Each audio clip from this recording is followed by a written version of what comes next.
Good evening, everyone. We're reconvening the January 8th, 2025 meeting of the Mount Diablo Unified School District Board of Education. We will, 6.1 is the land acknowledgement. We recognize that the Mount Diablo Unified School District sits on the territory of the Confederated Villages of the Lasan, the ancestral and unceded land of the Bay Miwok and Northern Yukon, the successors of the sovereign Verona Band of Contra Costa County.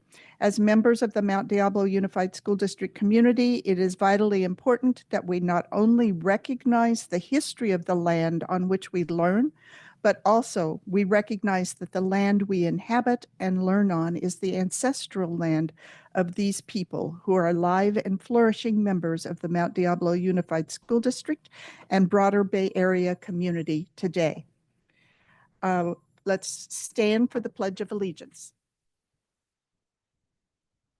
Allegiance to the flag of the United States of America and to the republic for which it stands, one nation, under God, indivisible, with liberty and justice for all.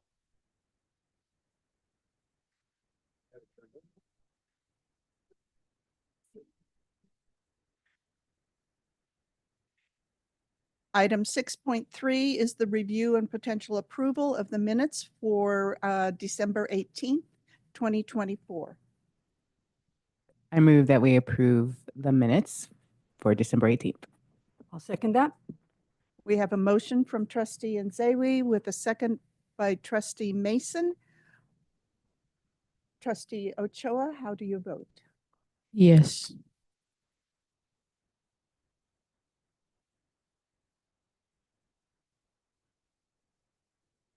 I think we need some technical assistance here. Oh, I think you're fine.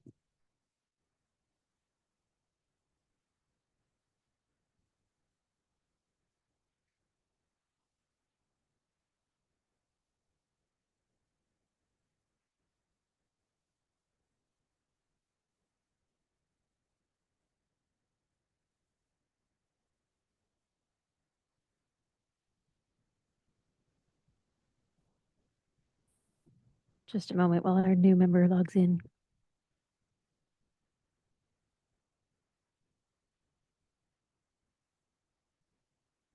Technical assistance, please. Thank you.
think we're all relieved it's not our computer.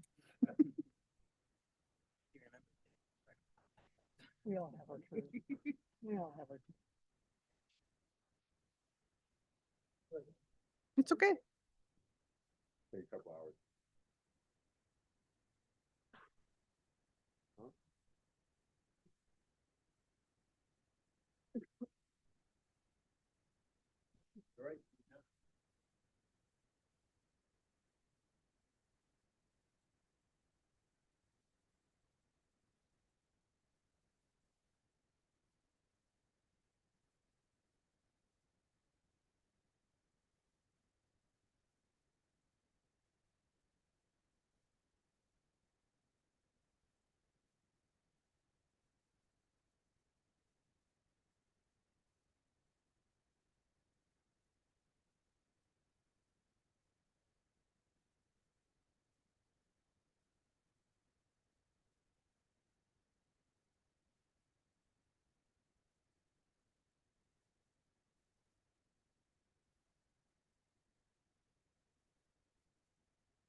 Right. We'll do a a voice vote on item 6.3, approval of the minutes of the prior meeting. Trustee Nzewi, Yes. trustee Mason, Yes. trustee Cound, Yes. trustee McDougall, Yes. and I vote yes. So the motion is adopted 500 with support from our student trustee Ochoa. We're going to move on to item 6. There it is on the screen. Let's move on to item 6.4, review and potential approval of the agenda. Dr. Clark? Yes, Madam President, I just have one change. Can we flip-flop item 13 with item 14? Right? Madam President, I move to approve the agenda with the swapping of item 13 and 14. I'll second that. So we have a motion by trustee Cound with a second by trustee Mason. Yes. Any questions? Trustee Ochoa, how do you vote? Yes.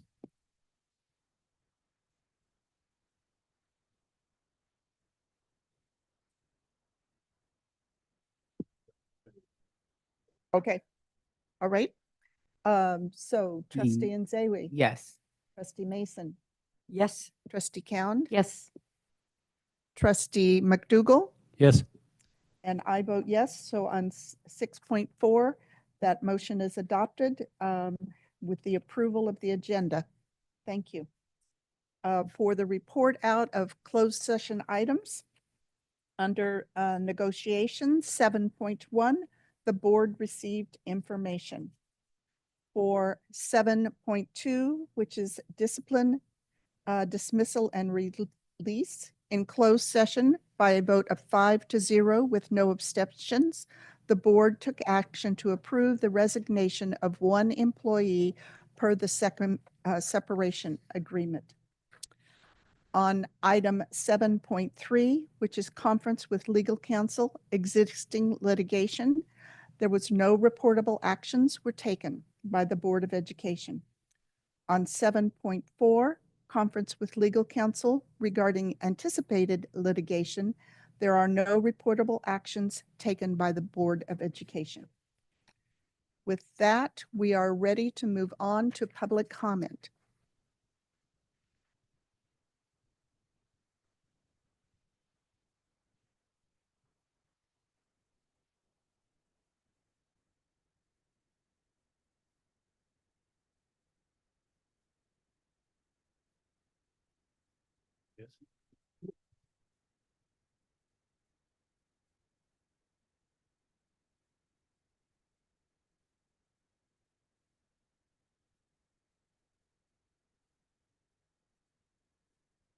So for public comment, the public may address the Board of Education regarding any item within the jurisdiction of the Board of Education that is not on this agenda. Speakers must submit a card to the board secretary.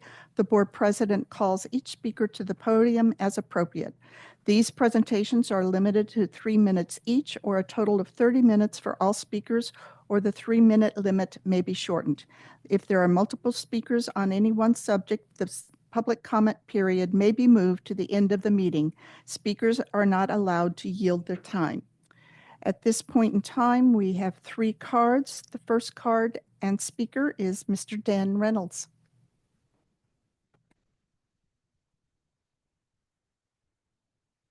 Happy New Year, Dan. Good evening, Board. My name is Dan Reynolds. I speak to you tonight as a parent. I read an article from the New York Times from yesterday. Its headline reads, "What if ICE agents show up? Schools prepare teachers and parents." Dr. Clark, you are one of a very few school leaders directly quoted in that article, including the following quotes. You are quoted as saying about the attacks on millions of Americans that we fear are coming from the incoming administration. You say, "It's disappointing that we're having to have these discussions. This talk taking place is a distraction." And you are quoted as saying, as it relates to ICE agents showing up in our schools, quote, "We're going to follow the law, whether we agree with it or not. If they have proper documentation to execute their lawful duties, we will work with them." Dr. Clark, I am tremendously disappointed in you and in the weak example that you have presented and the weak leadership that you are offering to our students and their families in this time. I really hope that this article misquoted you, or that they drastically failed to show the true spirit and context of what you were saying. Because, as it is weak, and it fails to boldly state to our students and their families that they will be safe in our schools. I'm a product of this district. I am a parent of students in this district. I was a teacher in this district. I work every day with the educators in this district. I want school leaders who will declaratively state that we will do all we can to protect our students, to keep them safe, and to provide them with the best education possible now and in the future. And this quote, you failed to do that. It was shared with me today that a campus supervisor at one of our schools told students deportation raids are starting in May. Members of the board, Dr. Clark is your spokesperson. I would ask you to consider if the comments that he is quoted as making in the New York Times are a reflection of your values and of the way that you will protect and defend our students and their families. Because if it is not, please talk to the superintendent and direct him to do better for our students.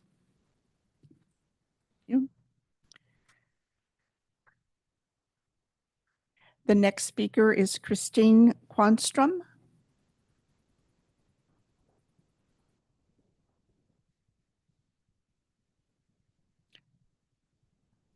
Please state your name correctly. I'm sure I mispronounced It's it. okay. It wasn't too bad. Christina Quanstrom. Okay. And I am a parent of 2 current enrolled students in Mount Diablo and an incoming kindergartner this year.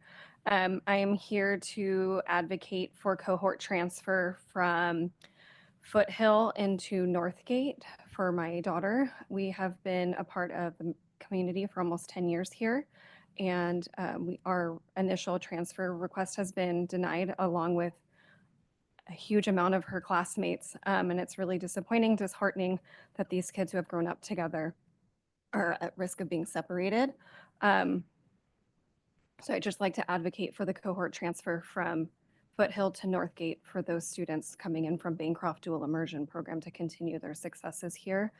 We've been really happy with our education, would like it to continue in the same cohort on behalf of her and a lot of her classmates that were denied the same accessibility.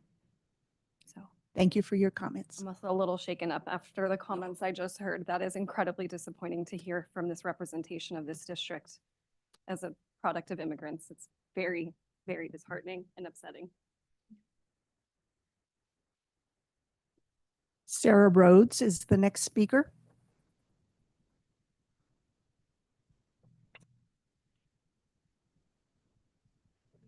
Thank you. I'm actually here to speak on the same issue. I'm a parent of 3 daughters here in Mount Diablo. My kids go to Bancroft Elementary and to Foothill Middle School, and we live in the Fix the Split part of Bancroft. We've been there now 12 years. At one point we thought about moving, but the cohort priority was introduced.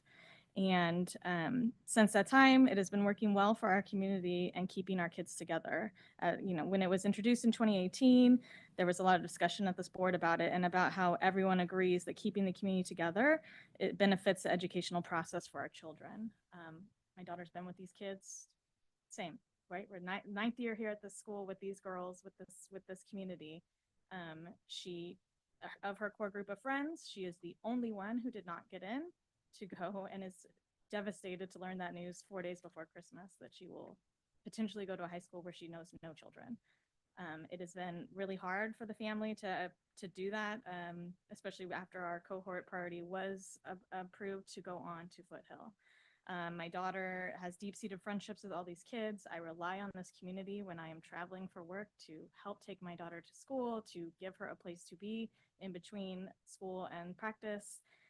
She's formed study groups in her advanced math class at Foothill. She is on the football volleyball team that is coached by the Northgate volleyball coach and is attending all of those camps. And so really the beneficial list of staying with her cohort goes on and on and on and on. The appeals process has been pretty confusing because we've turned it in and we don't know how it works. Thank you. Thank you. That concludes public comment. We're ready to move on to 9.1, district organizations. We have one speaker card, Linda Ortega.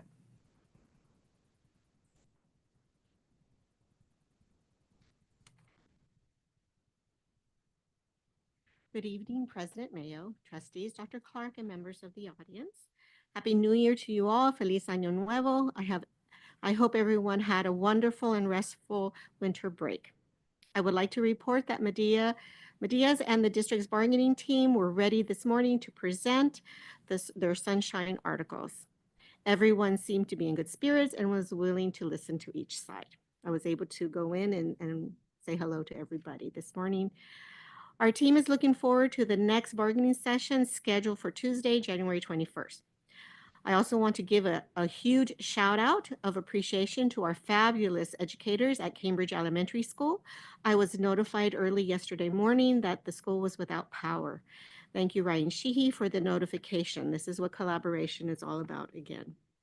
Our educators handled the situation with grace and ease so that students were well taken care of. Thank you, educators, for handling the situation so professionally. I also attended a meeting today with the M&O renovation staff and teachers at Mount Diablo Elementary. I appreciate the effort that the M&O department is willing to listen to our teachers. However, there were still some questions that were unanswered. A system was put in place so that the educators there can ask questions and the renovation staff can respond weekly in a Google document. So this is a step in the right direction. And before I forget, Trustee McDougall, I sent you an email to your MDUSD email account. I'm sure if you received it, just keep a lookout for it, please. And to the rest of the trustees, it's good to see you, and I look forward to our meetings. Thank you. Thank you very much. We're ready to move on to 10.1, resolution. Dr. Clark?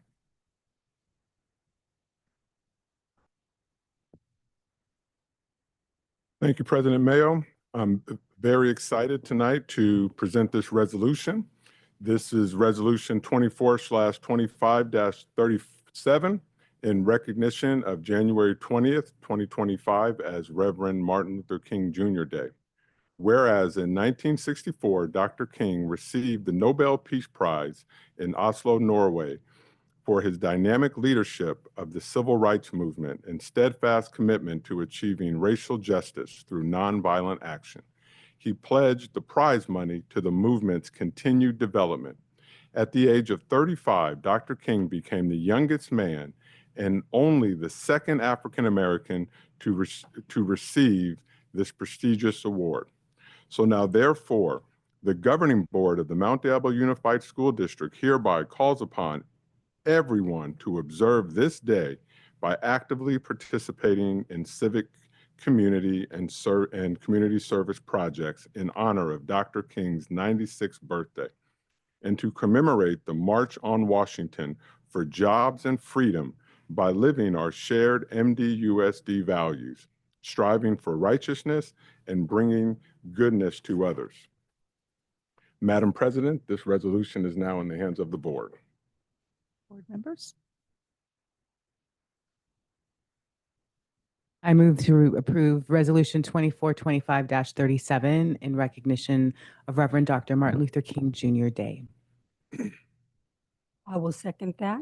And I want to share that when I was in high school at Pacifica High School, we stormed the attendance office and walked off the site because it was Dr. Martin Luther King's birthday.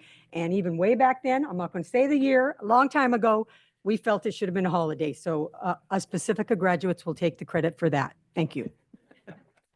Started right here at Mount Diablo.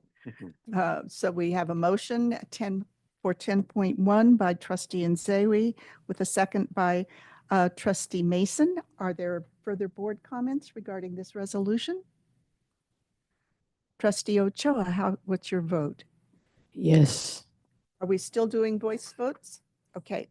Mr. McDougall, Yes. Mrs. Cound, Yes.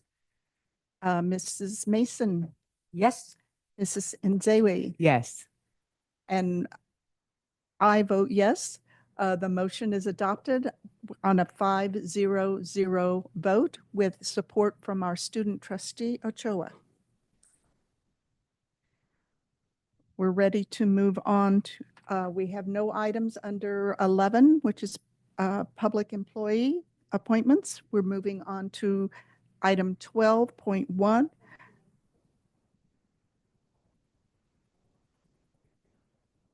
Oh, no.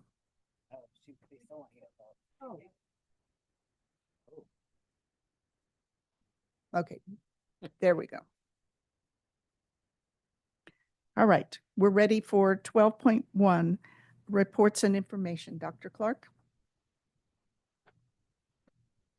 Yes, just a little history. We were found as a district to be not in compliance of serving our African-American students. We were over-identifying them for special education. We were proportionally suspending them at higher proportion rates than all of our other students, and continually finding special education designations that were predominantly for African-American students that didn't equate with the other students.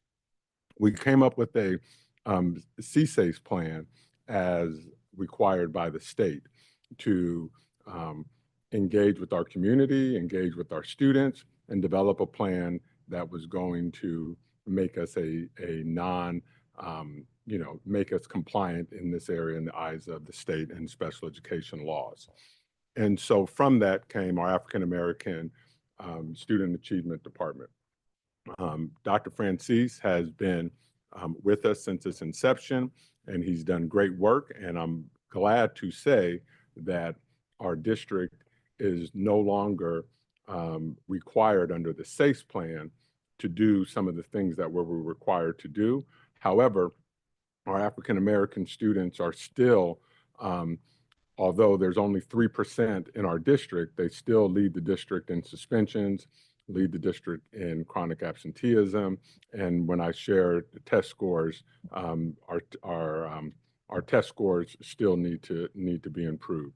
So under Dr. Francis's leadership, he has been working with our parents and community to develop African American parent advisory committees at each of our schools. And so we have asked him tonight to come and to give us a presentation on that program, on the progress of the program, and to share with this board so that this board is fully transparent in how we are serving our students and trying to make up for the areas where our students are not meeting our expectations. So without any further ado, I'm going to introduce Dr. Francis, and he has a slideshow and presentation. And my timer is on. You play with me. Thank you so much. Good evening, everyone. I want to, first of all, thank the board for this opportunity to come and present to you tonight about the African American Parent Advisory Council. I want to thank Dr. Clark for your courageous leadership. We were able to get this done. Thank you for doing what you do. Your leadership is, I always say, is internationally known, nationally recognized, and locally accepted. So we love what you are doing. As Dr. Clark mentioned, the issues in Mount Diablo are seen all across the country. We last year, when it came to our test scores, 71% of African American students did not meet ELA standards. 82% did not meet, African American students did not meet state standards when it came to math. And so we know that studies show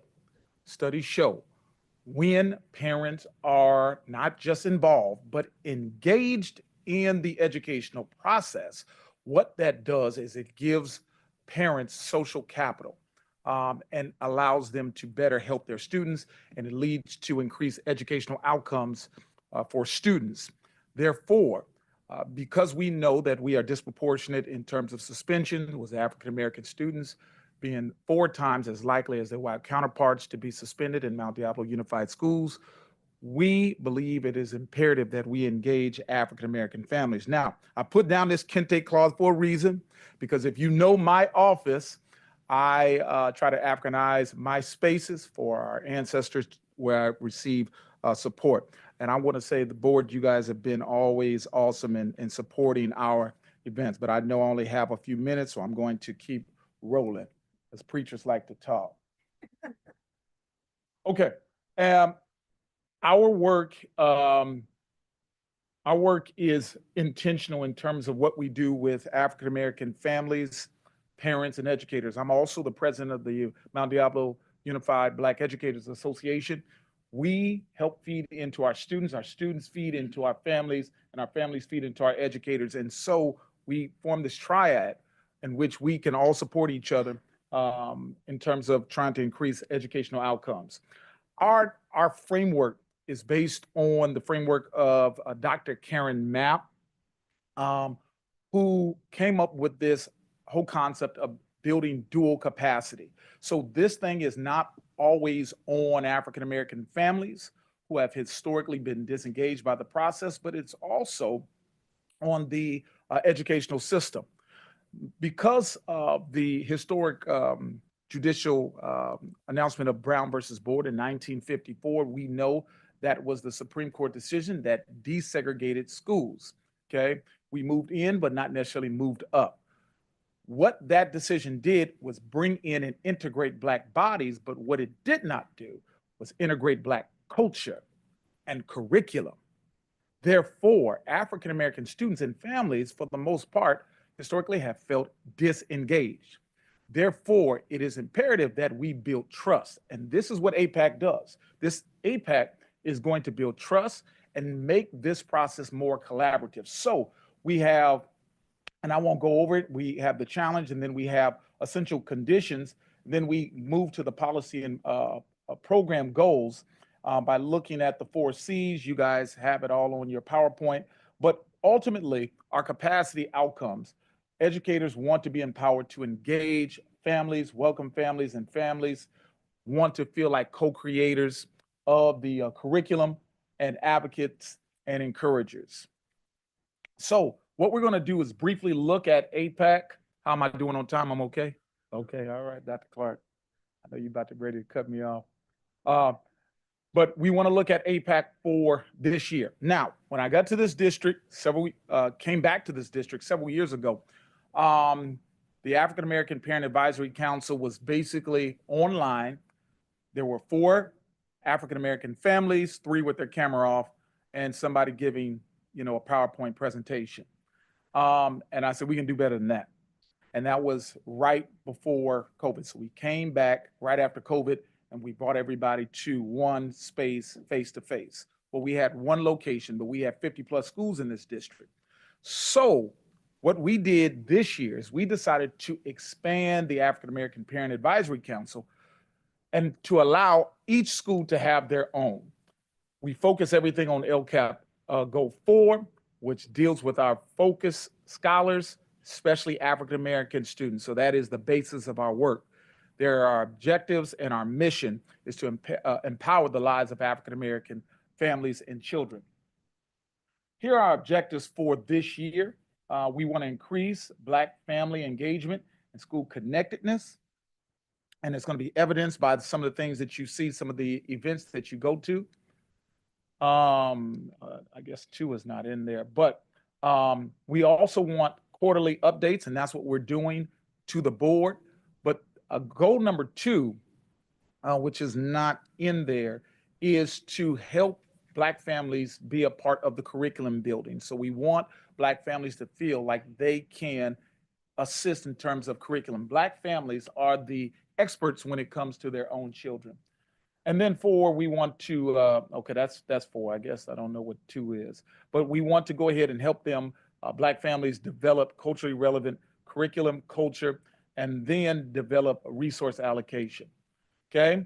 How this is going to take place, again, each site this year is going to be able to have their own APAC. So I send out an email to all administrators in the beginning of the year, letting them know that they are able to have their own African American Parent Advisory Council, right? Not every school has one, but a number of schools did respond, okay? When that is totally up to each site. So each administrator decides when they're going to have it. They can meet 4 times a year. They can meet once a week, once a month. They can meet as much as they decide for that particular school. The only thing we ask is the reserved second Thursdays of each month where we bring together a representative from each APAC. And what I do at the Black Family Resource Center, located there at Gateway and Bay Point, is we do professional development. We bring each site representative together, and what we do is we report out about what is going on at each site with each APAC, and then we share best practices and how we can increase African American parent involvement and student engagement. We have 3 large events that we do every year. We're going to talk later about that. The 3rd annual Black Family Night Extravaganza. We had a wonderful keynote speaker, Dr. Nzewi. I call you doctor. I'm sorry, you're a doctor tonight. But she inspired all of us. We have a 3rd annual Kwanzaa celebration. We just got finished doing that. And then we will have our 3rd annual Black Excellence Awards. Okay, how that happens, each site can determine whether they're going to do face-to-face or they can do a hybrid or they can go online. Okay. We're not responsible for developing the agenda. They develop the agenda themselves. I send out samples to each school. Childcare could not be provided by the district. They have to do that, and we can't send food or DoorDash it to them. They have to do that themselves. Here are the 21 different locations, 21 different locations that have decided to go ahead and do an APAC. 8 have already this year have had and held their meetings. The other ones are still trying to develop their curriculum. And I'm going to, because they did this, I'm going to go ahead and give a shout out to these schools because they all requested that I say their names. Riverview Middle School, Bel Air Elementary, Monte Gardens Elementary School, El Dorado Middle, Concord High School, College Park High School, Olympic High, Mount Diablo Elementary, Meta Homes Elementary, Wren Avenue Elementary, Sequoia Elementary, Sequoia Middle, Pleasant Hill Elementary, Walnut Acres Elementary, Gregory Gardens, Pine Hollow Middle, Fair Oaks Elementary, Northgate High School, Foothill Middle School, Sun Terrace Elementary School, Short Acres Elementary School, and Valley View Middle. We want to send a shout out to all those schools for intentionally trying to engage African-American families. So we had our Kwanzaa night, our 3rd annual Kwanzaa night, and it was a wonderful thing. The Eagle landed at that event, and we know who the Eagle is. When he comes, we were so surprised that he was there and happy that he was there, but Dr. Clark showed up. As you see the pictures, it was a packed room. And the great thing is we had parents. Parents were there and they were engaged in this 3rd annual Kwanzaa celebrations, which celebrates 7 unique African principles that really celebrate the need for families. So, thank you. Dr. Pete. Everybody's a doctor tonight. This is called a Kanara. This is a wonderful thing, right? And so the green stands for the land, the red stands for the blood, and the black stands for the people. We love black. And the black is right there in the middle. And so there's 7 principles that we went over. So we had black staff, we had black community members, and we had black parents. It was a wonderful thing, right, Ms. Mason? You were there, supporting all of us. That's what you do. And so we celebrated those 7 principles, and then we engaged in a libation where we called upon the ancestors that have come before us for strength. And it was celebrated not just by Black people, but for all people. All people are able to celebrate in this thing. Thank you so much. All right. And so we had Black Family Night, as I mentioned, early in the year, and there in August 29th. And we had food, we had speakers, we had prizes. Black educators came together from all over the district to celebrate. So we want to show African-American families that, yes, we do hire great quality African-American staff that are here, ready for your children, ready to support your children. We had Lady J's Soul Food, Black-owned restaurant there in Pittsburgh, who provided us with some wonderful soul food, Ladies J's Soul Food, where you need no teeth to eat their beef. It was off the hook and off the chain and off the hinges. Yes, yes. So there we are, and this is a great way for all staff, no matter what color you are, to go ahead and engage with African-American families. It's a wonderful thing. And of course, you see the line is very long because the food was very good. And there is Dr. Nzewi. She was inspiring the audience as our keynote speaker, letting everybody know that African-American families are definitely welcome here in this district. So we thank you for what you do. So this is just an example of some of the flyers. I'm not on all of the flyers. I'm on some of them. Don't lie. Okay. All right, I'm on all of them. But people like Steve Harvey, and so I try to give that look. And so there it is. There's your pastor. And we are there. And this is just an example of one of our site level meetings where we have representatives from all the schools. We have parents, we have administrators, and they come out and we share best practices, okay? And that in the back is the Black Family Resource Center right there at Gateway High School. And if I want you to notice, we Africanize the space. We want a space in this district where African-American families feel welcome. They feel like this is home. And so we thank you, Trustee Mason, for securing that space for us. And so we get into think groups. We get in we partner, we pair share. It's a wonderful learning experience, and then we share out. So as I come to a close, we're really gonna talk just briefly about some of the schools that have gone ahead and started their APACs. Now, all of them will look different. This is Wren Elementary School. They had a handful of parents, but they enjoyed it and they had a wonderful time. And what it shows is that they were intentional about engaging the families of African-American students. That's Wren Elementary. Now, the best one, one of the best ones I attended, and I couldn't stay for the whole one, it was at Northgate, Walnut Creek. And they said, you know what? We are going to be intentional about engaging the families of African-American students because this is necessary. I said Northgate, and way to go, Northgate. Ms. Cooper, thank you for your work in doing this. And so Northgate and then Sequoia Elementary. Now look at that. Okay, look at the rainbow of people there. So each APAC is going to look different. And we are targeting the parents of African-American students, and they're not always African-American. They could be Latino, they could be white, they could be Asian, okay? So they're all going to look different. The kids look like they're having a great time. Sequoia Middle School did an excellent job. They have a meeting coming up. So this is their APAC. And then College Park and Valley View, they came together like Compton and Long Beach together. I mean, they showed up, leave me alone. They came together, brought their resources together, and they met over there at Valley View Middle School, and they did a joint one. What a wonderful thing to do. Partner with your area schools to do a joint one if you don't think you can do one by yourself. So shout out to both of those schools, and they had a wonderful turnout as well. So we have some upcoming APAC meetings. The next one is going to be on the 22nd of this month at Monte Gardens Elementary, and then Sequoia Middle will have another one on the 30th of this month. Okay. We've also, in our African-American Student Achievement Department, we've gone around, we're doing presentations at schools that might be dealing with some racial slurs.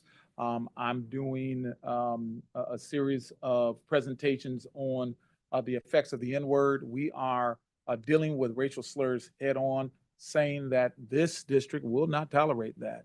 But what we're doing, instead of just taking a disciplinary approach, kicking every kid out, why not educate students? Let's educate them, let's educate their young people. A lot of this is learned behavior, so we're educating about the origins of the N-word, and students are walking out and they're really loving it. And then we're also educating staff and building capacity within our staff so they can have those SEL moments so they're not throwing everything on the administrator. We found just from last year at this time, where we are, we looked and counting the our Black Family Night, which usually gets about 120 people. We engaged about 170 parents this time last year. We had a 52% increase, 52%. We're at 260 Black families that have been engaged at this time. So we're seeing tremendous growth because of the change. And so we thank you for your support, and we want this to go up even higher. Okay, this is our map, everything. This is our calendar, which you can find on the district website that we try to update every other week. This is our calendar. And so our next event, as we come to a close, will be tomorrow night there at the Black Family Resource Center. And we're going to have our 3rd annual MLK Family Night, where you're going to learn about the real Martin Luther King. You're going to learn about him as a young man. You're going to learn about him in college. You're going to learn about his interracial relationships in college. You're going to learn about his favorite sports. You're going to learn a lot about him as a father. So we really dig deep into the life of Dr. King, and then we do a community call to action. And so that will be tomorrow night. We hope at 6 p.m. there at 235 Pacifica Avenue there in the wonderful city of Bay Point. We are calling everybody from all different racial and ethnicities, backgrounds to come out and support. Of course, you come out to us. We always feed you. We will take care of you. And so thank you so much for listening. That's, did I do well on time? Okay. All right. Oh, we're good. Okay. All right. So I don't know if we don't do questions here. We do? We do? Okay. Comments, board? Any questions? Any questions? Comments? Anything we want to do? I would just say I try to go to all the meetings. you do. And I was supposed to go to Disneyland tomorrow, but I'm coming to your meeting instead. And I've always learned something. So thank you for that. Thank you. Thank you. And I just want to say thank you as well, Dr. Francis. I know I was not able to make it to the Kwanzaa celebration this year, but it's always a really special, special time. And as you mentioned, like for anyone who goes, right, for all families to be able to, come together and have those values in our families and in our communities. And when you bring people together in person, you build that trust, like you were saying, and that's what we need to be doing with all of our families. So I just want to appreciate you and everyone who's been involved with this at all of the school sites, because there's a history of a lack of trust that has happened because of all kinds of things in the past of our history, right?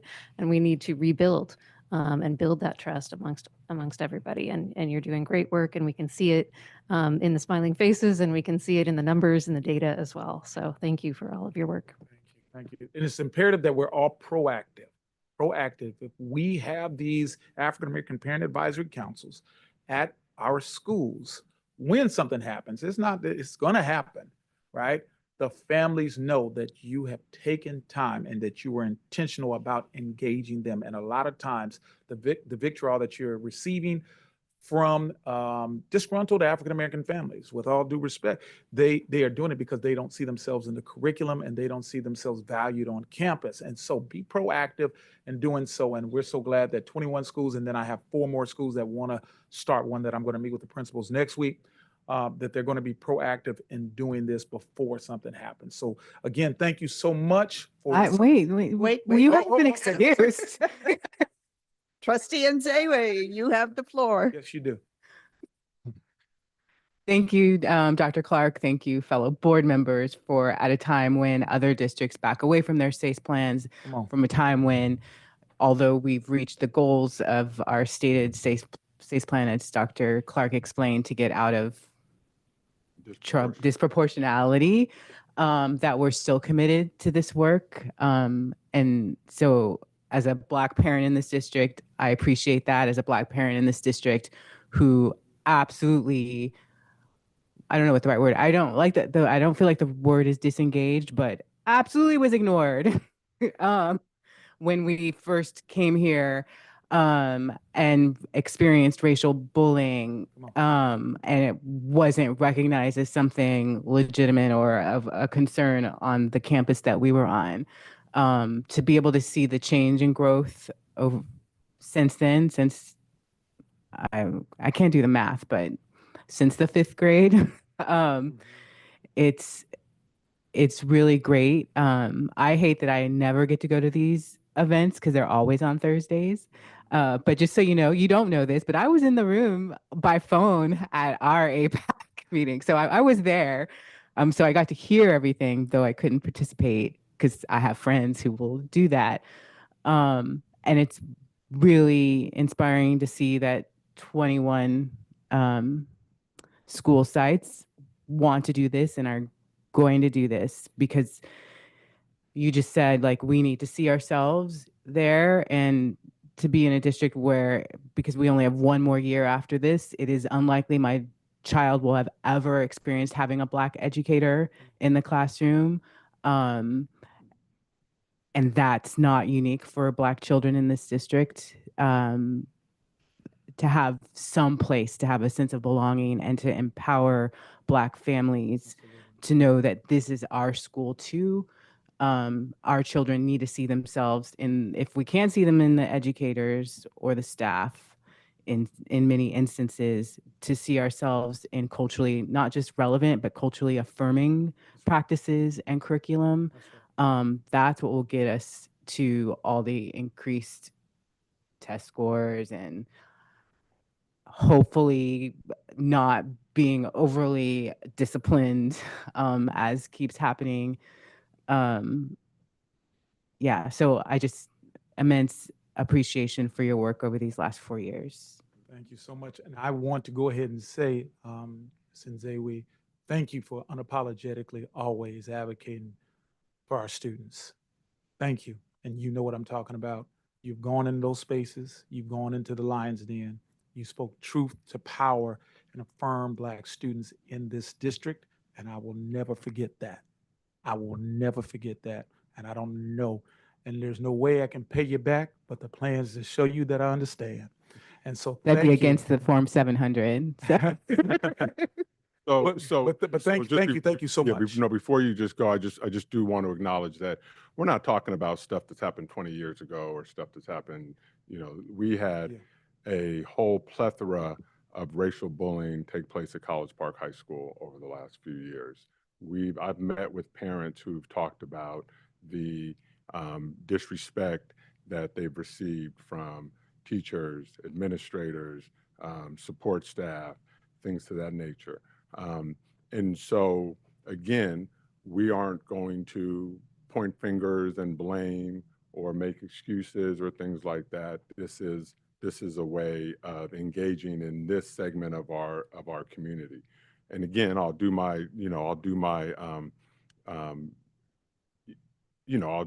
share as a district, our record really does speak for itself about the work that we do with all of our students, whether it's students who have been marginalized because they have a disability.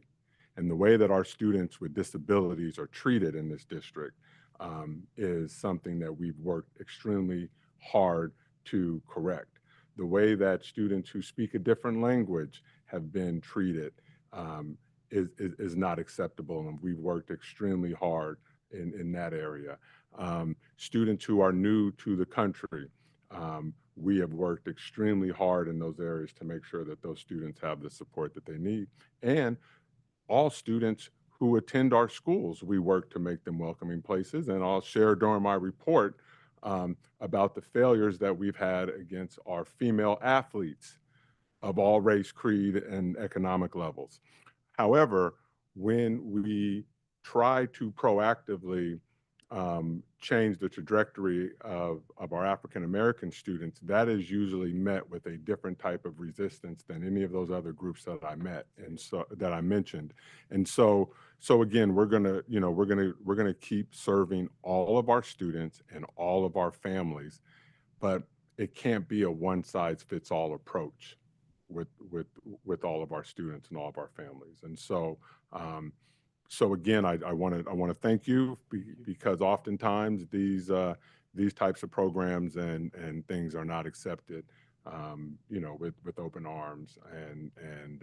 But we're going to keep pushing forward and continue to keep this district on the map as it has been, but keep it on the map for very, very positive things.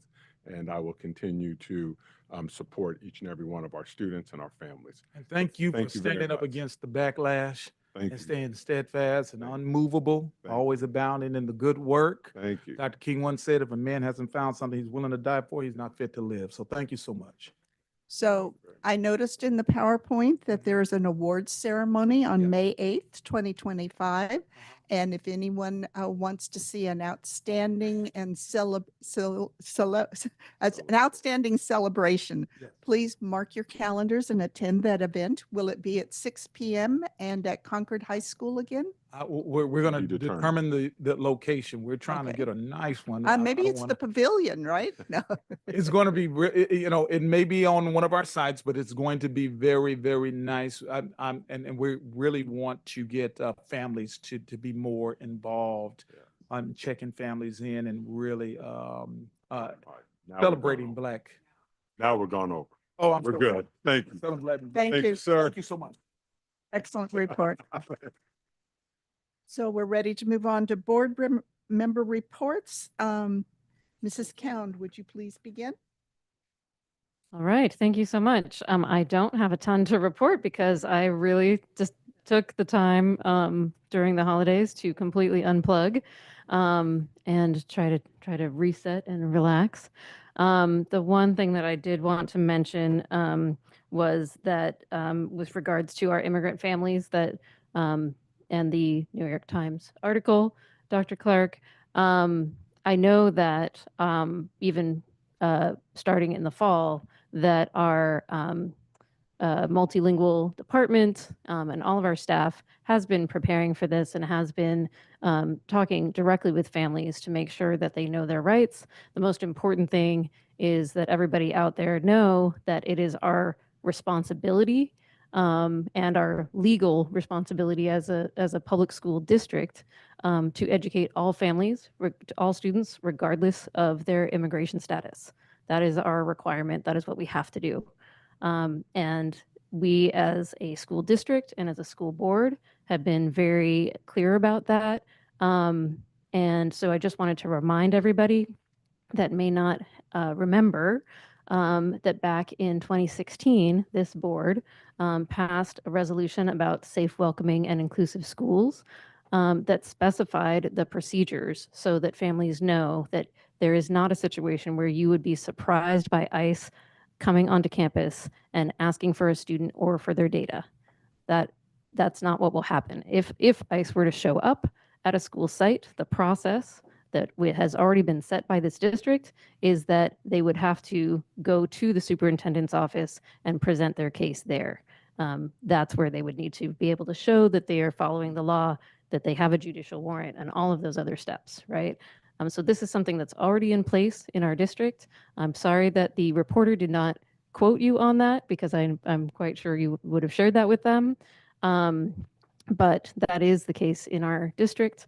And I think that we as a school board need to make sure that we continue to share that out, as I know that our staff have been very clearly sharing that out with all of our students.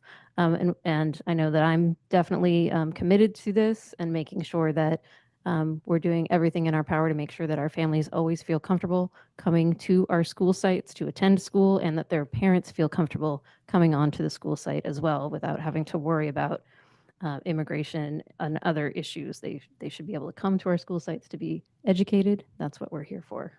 And that's all I wanted to say. Thank you. Thank you. Trustee Nzewi.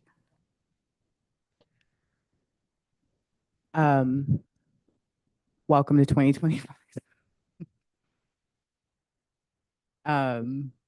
Yeah, like everyone, I've only came back to the real world on Monday. So I hope that everyone had a safe and, as I wished you before, restorative time off. And I want to acknowledge the heaviness of that our state, like we get to begin this year with the other part of our state completely on fire, which many of us have experienced, like living here. And so as we see such familiar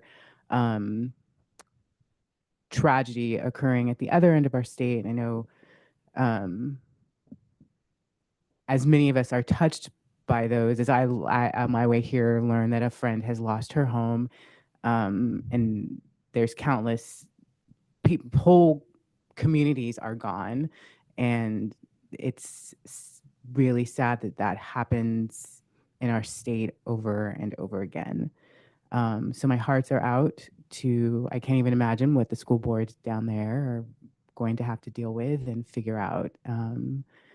So with those communities, and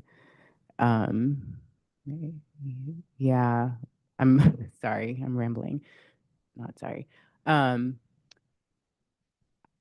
actually did have one thing to bring up today, and I was reminded, okay, I know this will always seem, where is she coming from? I work in early childhood education. I work in early childhood education policy, and I got to meet with CDE today. You know, it is not about us whenever I get to meet with CDE. It's about my work in early childhood. And they're going through a process right now with a consultant. I cannot remember her name now, and I'm not familiar with her, but I read her bio and I'm like, oh my gosh, she's amazing. But they brought up the staff that we met with, how they're learning around working specifically around talking about Black, in this case, students, Black children, Black educators, of getting away from deficit framing and deficit language, which is very common in our society and common in this room often, because that's what we know and what we understand. And I'm encouraged by that because it's also going to change how the Department of Education broadly communicates to school districts, and which could then change how they define data, meaning like even what they call it, and coming from a place of an asset-based framing. And I'm working on that in my work in early child education. In my organization, we're working on instead of saying this, say this, especially related to young Black children, Black families, and early childhood educators.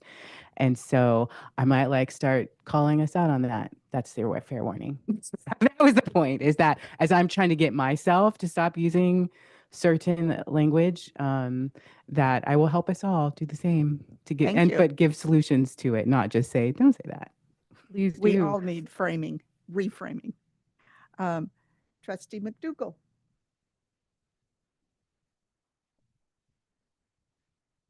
Well, you're correct. We have had short time since the last meeting with holidays intervening, so not a lot has occurred to attend meetings. I did attend my first town hall meeting last night. We did it in the coffee shop and had 15 people attending, and gave me a list of concerns that I'll be following up on.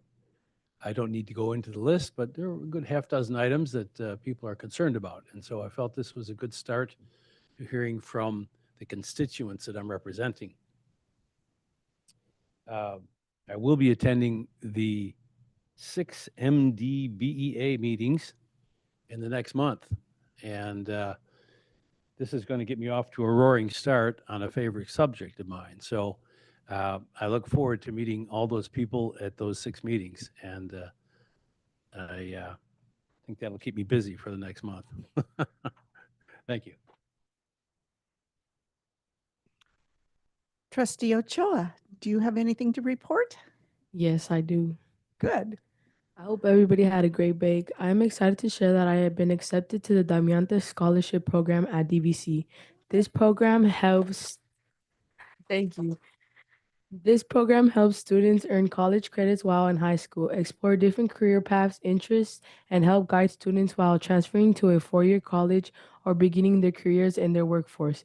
I feel like I have a lot of people by my side for the support, which is good because I want to explore, become a real estate agent or a social worker. I'm excited to start the college course at DVC. Another thing I am looking forward to is another student focus group. I will be going to Riverview Middle School on Monday afternoon to learn more about the student experiences at the school. I will have more information about what I learned at the next board report. Thank you. Great. Thank you very much. Trustee Mason. Just a quick, the day after our last meeting, I went to Rio Vista in the morning and they had a sing-along, and I wanted to thank the teachers and the adorable students and all the family. It was packed. It was just really fun way to start the holiday season. And then the next night at Shore Acres, they had the great Pozzoli cook-off that they have now for the second annual year. Dr. Clark attended. 3 of our local sheriffs were there. It was a packed house. My husband was so proud of himself because he was one of the judges of the Pozzoli, and the one he liked the best was the one that won. And now he's determined to enter his own Pozzoli next year. So watch out, Shore Acres Elementary, because no telling what that white boy's Pozzoli is going to taste like. So I want to thank all of you for your excellent reports, and I want to wish everyone here and in our audience successful and healthy and productive Happy New Year. Like Trustee Nzewi said, we are so fortunate because we're not living in Southern California at the moment. And all of us, at least 3 of us at this table, know families that have lost their homes and are going to be going through a very difficult time. I've also received reports of schools that have been burned down. These are from my PTA friends and network throughout Southern California. So it is very devastating and very real. And we should be thankful that there hasn't been more loss of life based on many of the pictures that we've seen on television. I want to remind you of a few items that are coming up. Tomorrow, January 9th, is the 8th grade Career Technical Education Fair at Riverview Middle School from 9 a.m. to 1 p.m. And please check into the office first. On January 13th, CSBA will hold a webinar on as an overview of the budget proposal and answer board member questions. So refer to your email that you received from CSBA to register. Also on January 13th, Region 7 for CSBA is holding an event in Castro Valley at 6 p.m. and it's entitled Trustees and Superintendents Working Effectively Together for the Good of Students. And please refer to your email for registration for that event. And then on January 21st, Capital Advisors will do a presentation on the governor's budget. And it's being coordinated with the County Office of Education at 2 p.m. So please refer to your email to register for that event as well. So that concludes my report, and we're ready for the superintendent's report. Dr. Clark. Well, thank you, board. Short report tonight. I do have some comments that I want to make about just about the talk that's been going on around immigration, and it is not in response to the gentleman who spoke earlier. And it is, I'm just going to call out the obvious that he does represent a large portion of our teachers, and to have him openly challenge me for following the law is concerning. But I will leave that as it is. We are some of our families are scared right now, and I'm committed to supporting our families. Last year, on my own, I wasn't directed by the board or anything, but I did,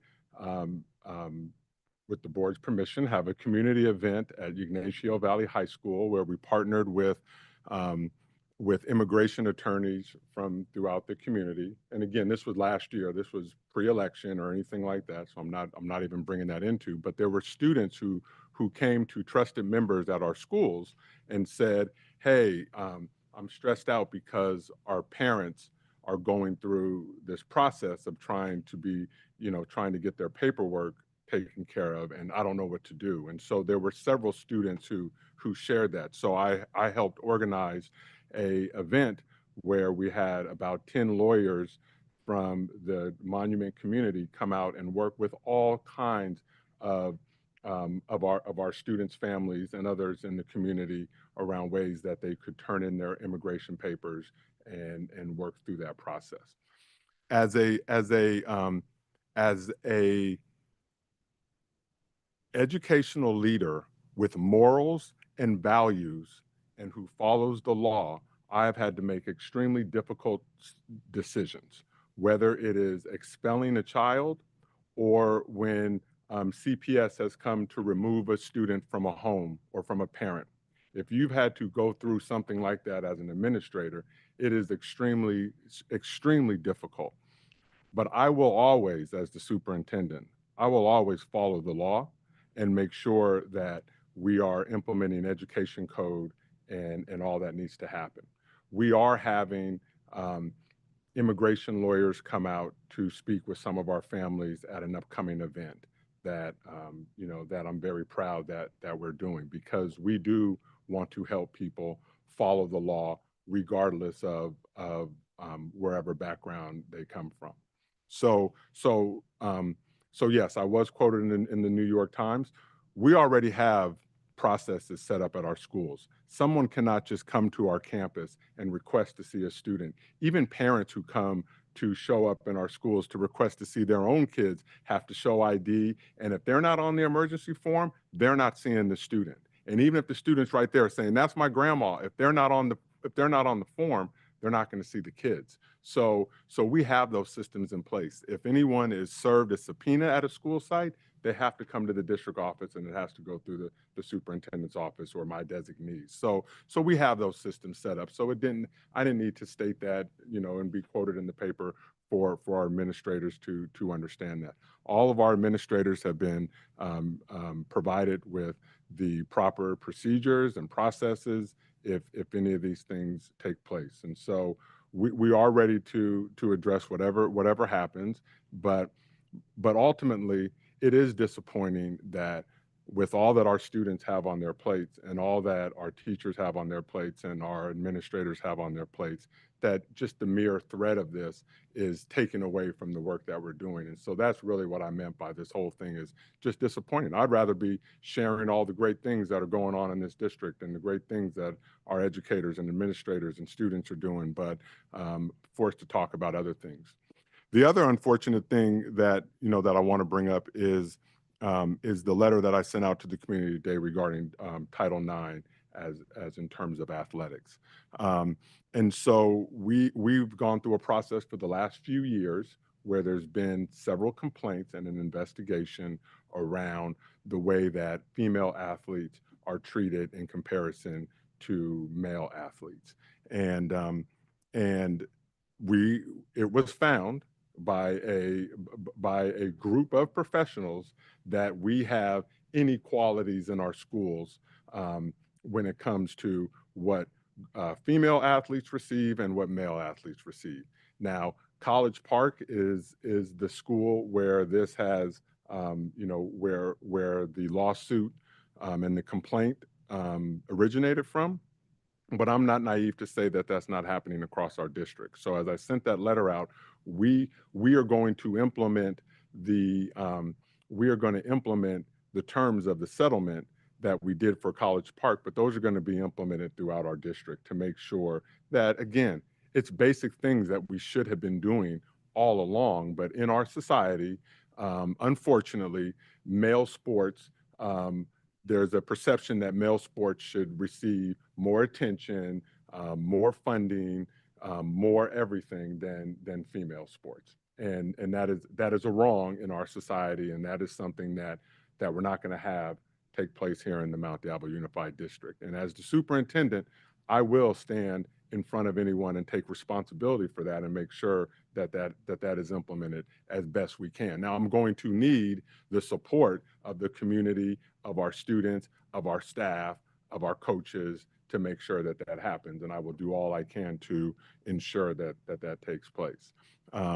So those are things. And just as with, our number one LCAP goal is that everyone feels welcome in our schools. Everyone, every parent, every student, every staff member, that they feel welcome. And that is something that we have to have tough conversations with. We have to have tough conversations. There's people in our system that don't believe that and don't practice that. And so we need to work with them to either correct that behavior or to help, if they're employees, to help them find a different place to work, because that's not what we stand for in Mount Diablo.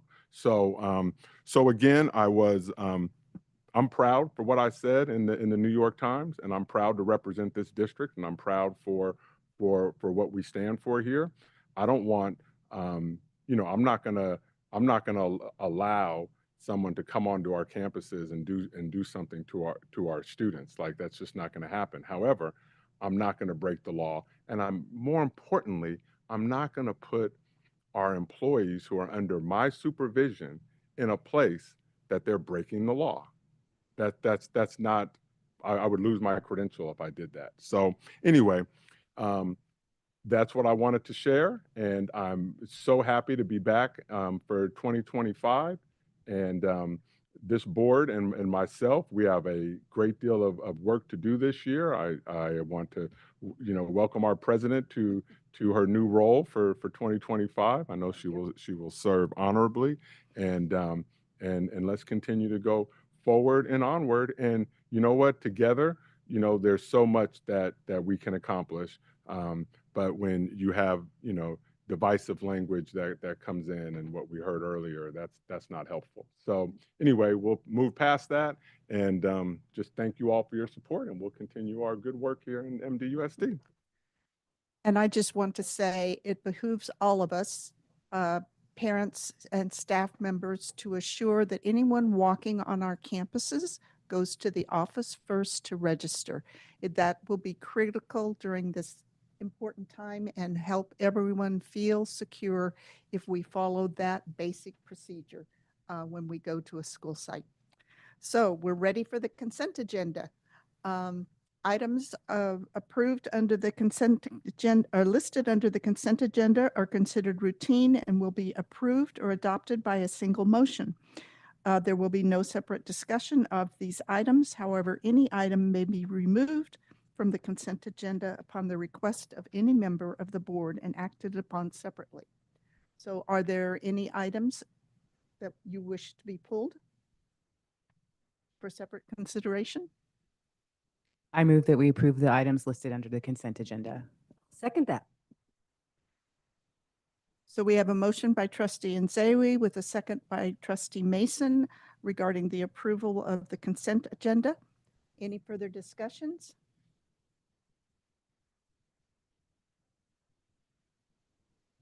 Okay, trustee Ochoa, how do you vote? Yes. Thank you.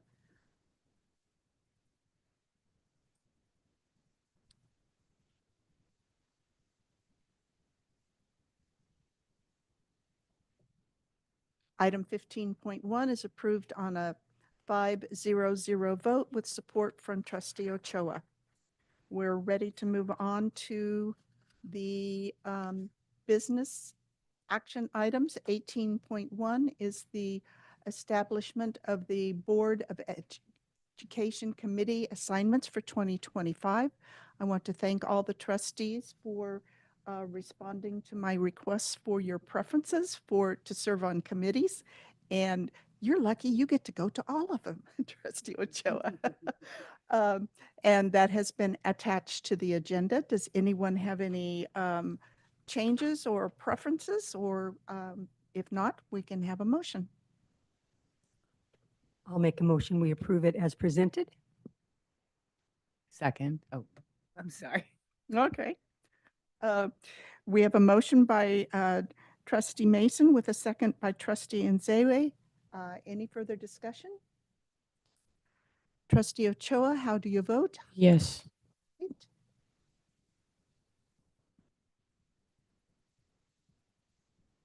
Okay. I just want to say thank you, Madam President, for organizing all of this and continuing to make sure that we followed up with you. I want you to go to the Thank you. first meetings of the month here.